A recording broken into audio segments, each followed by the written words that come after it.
Welcome! I am Jeff from unlockyou.com. In today's video, I want to talk about the 5 key home studio components you will need in your home studio. This video is mainly for beginners, but if you're a professional, you can share your own ideas and experience by leaving a comment. I am a composer and a guitar player, and I've been running this studio for more than 2 decades. I was nominated as Best Sound Engineer of the Year to Music Awards, but I encountered also many difficulties recording single artists, bands, as well as myself. I'd like to share with you my experience, my advices, and help you to improve your skills to unlock your musical creativity.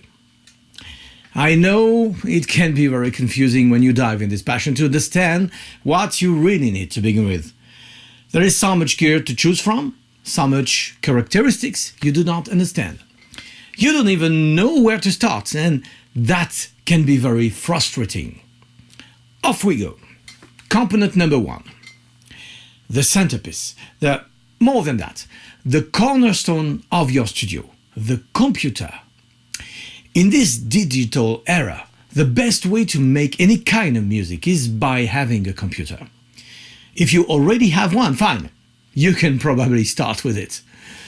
If you have to buy one, you ask yourself, should I choose a laptop or a desktop? A brand new or a used one?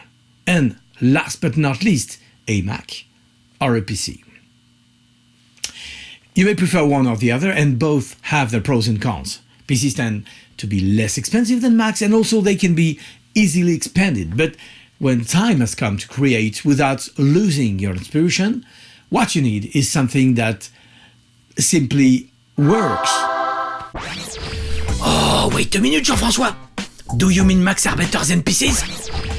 Whoa, take it easy. Do not make me say what I didn't say. I personally used Macs because I got used to them through the years. But I have friends that make music with PCs and they love their PCs. At least as much as I love my Mac, and they won't change for anything in the world. You know, with a computer, you will record all your stuff with more tracks than you can even imagine.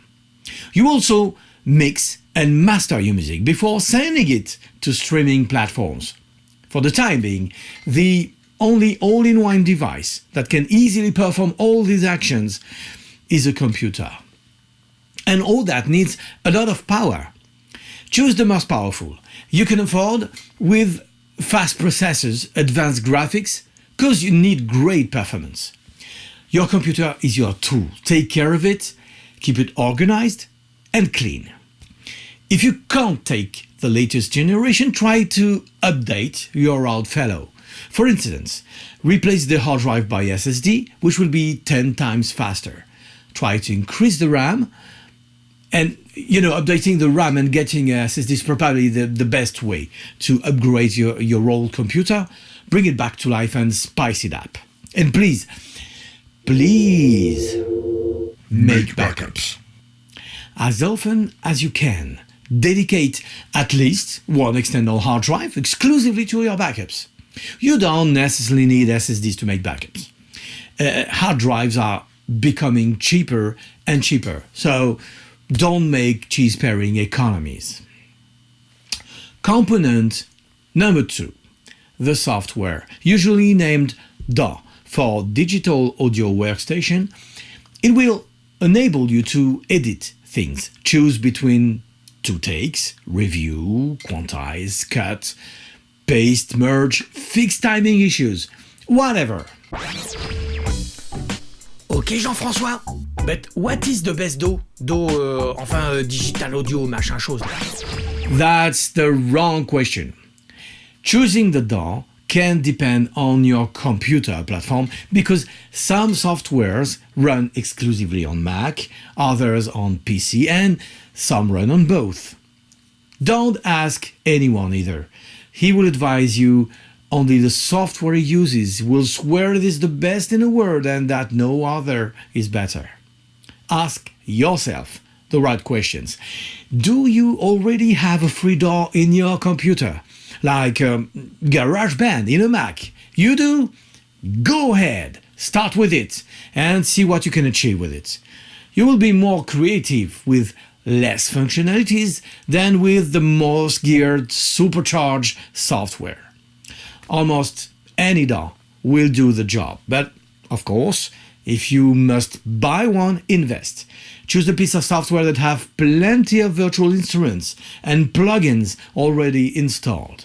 It will avoid you to manage third-party plugins with dongles and other damn authorization systems.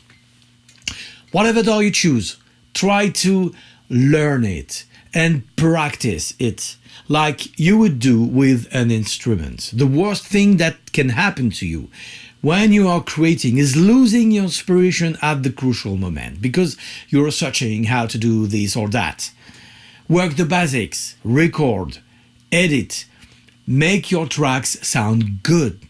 Of course, maybe you don't know yet how to do it. Let me know in the comments what you are struggling the most with, and I'll try to make videos on topics you need to know more.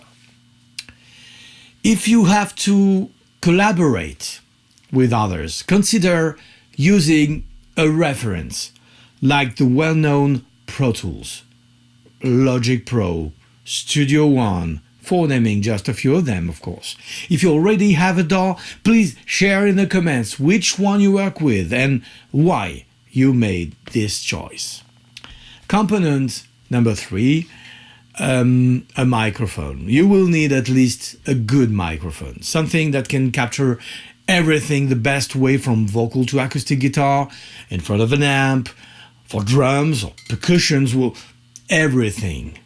There are plenty of microphone types, and if you need just one to get started, prefer a large diaphragm condenser microphone with which you can record almost anything.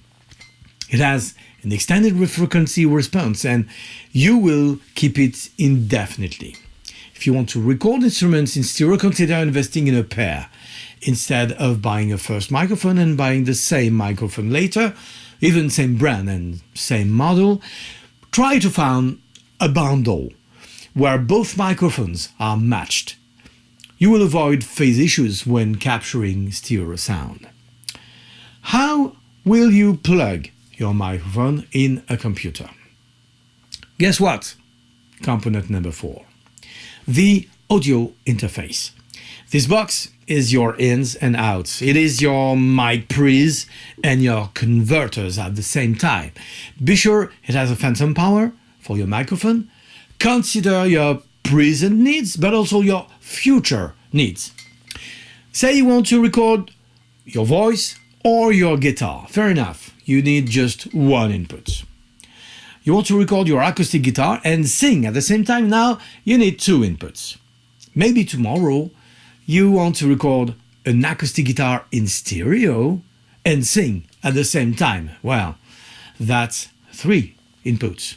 Or maybe you want to record an acoustic piano in a room and sing at the same time, and that can be 4 to 5 inputs. You know what I mean? You can't imagine now how fast and how far you will progress.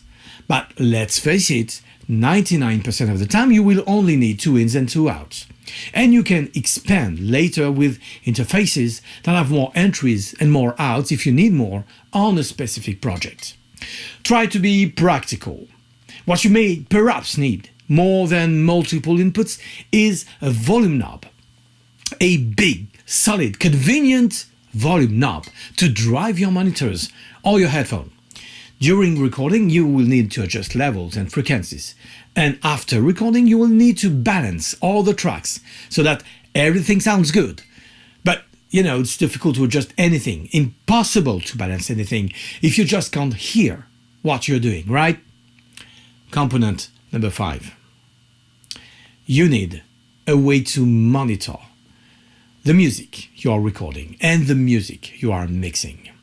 You will definitely need headphones during vocal recordings. That's why I suggest, given your budget, that you start by buying headphones. They are closed-back studio headphones starting at €100 or dollars, and closed-back headphones can be useful to avoid bleeding. You know, that click sound you need to play or sing in time. Some cost a little more than 100, like the Sennheiser HD25, which is one of my favorites. It is funny. The HD25 is not a closed-back headphone. So, why do you recommend it? Well, indeed, it is not a closed-back headphone, but I love how it sounds. I'm pretty getting used to it, and you still find spares if you need to repair it. Satisfied? Then you will need monitors. Of course, you can use your hi-fi sound system. Hi-fi speakers will work, but they are not designed for dynamic ranges we experience during studio recording. You can blow up your hi-fi speakers by working with them. I did it. Prefer studio monitors, powered studio monitors. If you can't afford studio monitors, you can try to work with computer speakers. You will be blown out by the quality you would have by mixing on computer speakers. In fact, I always use computer speakers at low level to polish my mixes after balancing on studio monitors, because most people listen to music on that kind of equipment and not on studio monitors. So to recap, you need 1. A computer. Take as many cores as you can afford. Max out the RAM. Think SSD rather than hard drive. Keep it clean and make backups. 2. The software or DAW. Whatsoever DAW you choose, get to know it well and don't let your ideas fly over. 3. Microphone. Large diaphragm condenser microphone that can capture almost any sound and that you will keep indefinitely. 4. An audio interface. If you don't already have one, take a 2 ins and 2 outs with phantom power and a volume knob if possible. 5. A way to monitor what you record, mix and master. At least a headphone and as soon as you can, powered studio monitors. You can download my free gear characteristics cheat sheet on the link below. It will help you to understand what gear characteristics and turn them into features if you're not familiar. Take this guide as a starting point. I give you also my advices, recommendations, and my personal thoughts. You may disagree with me, of course, and that's okay. Everyone can have their own opinion. I am not endorsing any brand, and there are certainly many other great gear that you will find and that can fit your needs. Please share your thoughts. What gear do you already use? How you use it? What are your tips? What are your preferred features? Microphone, audio interface. What are you most struggling with? Tell me what is the next video you want me to shoot. Thank you for watching.